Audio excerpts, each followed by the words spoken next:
He waited 20 years for this moment, 2 decades driven by rage, haunted by memories, and a vow he whispered beside his brother's grave.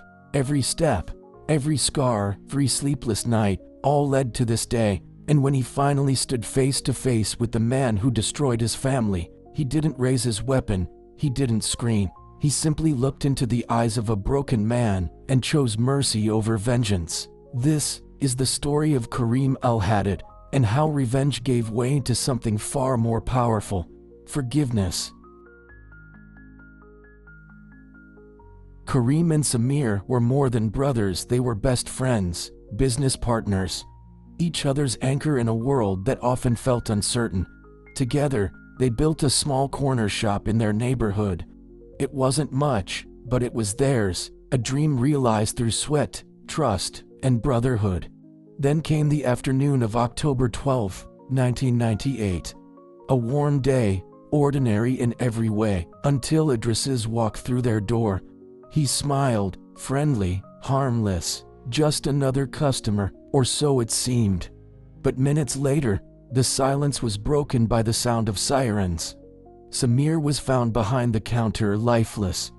A single gunshot, the register emptied, and Idris is gone, like smoke in the wind. No prints, no leads, no justice. Karim buried his brother 3 days later. He stood over the grave with trembling hands and a storm of fury in his heart. The police gave him platitudes, told him they'd do what they could. But Karim knew better. He saw the dead ends forming before they even began. So he made a vow, a simple one. If the law doesn't find Idris's, I will. That promise would shape the next 20 years of his life. Years passed, but for Karim, time stood still. He worked, he ate, he breathed, but he didn't live. His world had frozen on that day in 1998. He aged, but never moved on. Every crowd became a manhunt, every alley, a possibility, every shadow, a question. Was it him? Was that Idris's? Karim searched with eyes that never rested. He forgot birthdays, missed weddings. Friends gave up, lovers walked away, but one thing never left his side: revenge. It wasn't a feeling anymore, it was a force, a second heartbeat. It whispered in his ear, drove his feet, hardened his soul.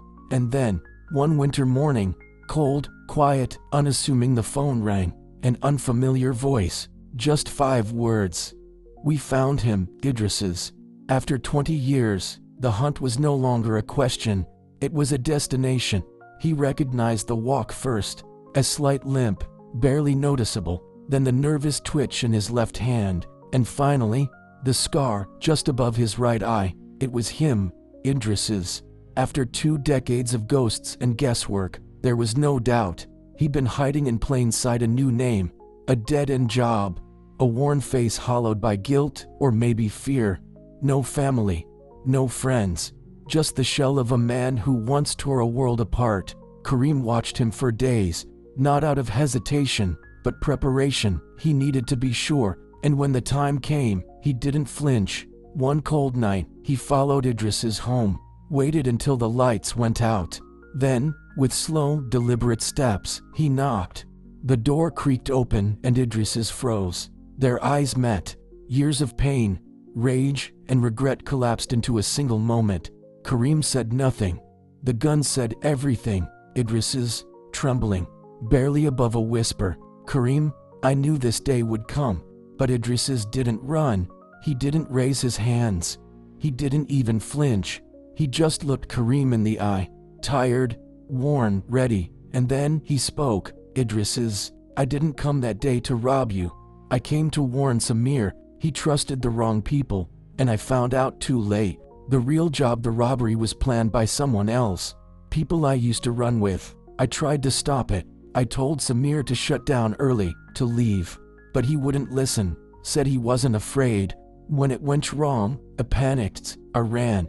And I've lived with that guilt every single day since. The words hung in the air like smoke.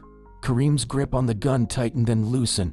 This wasn't the moment he had imagined 1,000 times. No screaming, no begging, no lies. just the quiet, bitter weight of a truth that changed nothing, and yet, somehow changed everything. His mind raced back to Samir's laughter, the blood on the shop floor, the vow at the grave. The rage didn't vanish, the pain didn't soften, but something shifted. For the first time in 20 years, Karim didn't see a monster. He saw a man, a broken man, crushed by his own regret, his own cowardice, his own silence, and maybe that was its own kind of punishment. Karim lowered the gun, just slightly. A moment passed, heavy, uncertain. Forgiveness hadn't come yet, but for the first time, it felt possible. Karim didn't pull the trigger that night. Not because the pain had vanished, not because Idris's had earned mercy, but because Karim was done being a prisoner to his past. He walked away slowly, quietly, leaving behind 20 years of rage on that doorstep.